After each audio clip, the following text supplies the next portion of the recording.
ৰামৰ পিতৃশ্ৰাদ্ধ। শ্ৰীৰামে ক'লে, হে পুৰোহিত বশিষ্ঠ, তুমি আজ্ঞা কৰা, মই বিধিসন্মতভাৱে পিতৃশ্ৰাদ্ধ কৰোঁ।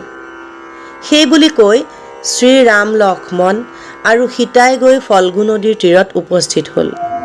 কেউজনে পানীত স্নান কৰি নাম গোত্ৰৰে জলত তৰ্পণ কৰিলে। তাৰ পাছত আত্মবন্ধু সকলো পাৰত বহিলে। য'তেই ৰাম ততেই অযোধ্যা নগৰী হয়।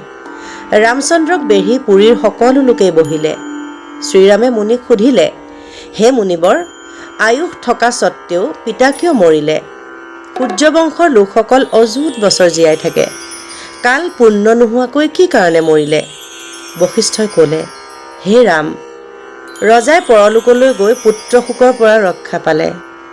যেতিয়াই সুমন্ত্ৰই গৈ ক'লেগৈ যে তুমি বনলৈ গ'লা, তেতিয়াই হা ৰাম বুলি কৈ ৰজাই জীৱন এৰিলে।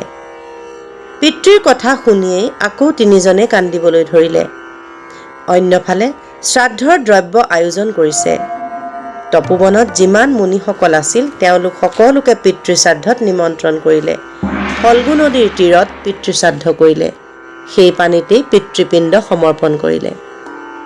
সকলো কাম হোৱাৰ পাছত বশিষ্ঠই শ্ৰীৰামক ক'লে, হে ৰাম, তুমি ভৰতক এতিয়া কি আদেশ কৰা? তোমাৰ বাহিৰে ভৰতৰ অন্য গতি নাই, গতিকে চিন্তা কৰি কিবা অনুমতি দিয়া। ৰামে ক'লে, হে মুনিবৰ, ভৰতক মই প্ৰাণৰ অধিক হেন দেখোঁ। ভৰতে মোক অন্য ভাৱ নকৰে। ভৰতে ৰাজত্ব কৰা মানে ময়েই কৰা। হে ভাই ভৰত, তুমি এতিয়া সোনকালে অযোধ্যালৈ যোৱাগৈ। মন্ত্ৰীগণ লৈ তাত ৰাজ্য চলোৱাগৈ। সিংহাসন শূন্য হৈ আছে, মনত ভয় লাগি আছে। কোন ক্ষণত শত্ৰুৱে আপদ ঘটাব তাৰ ঠিক নাই।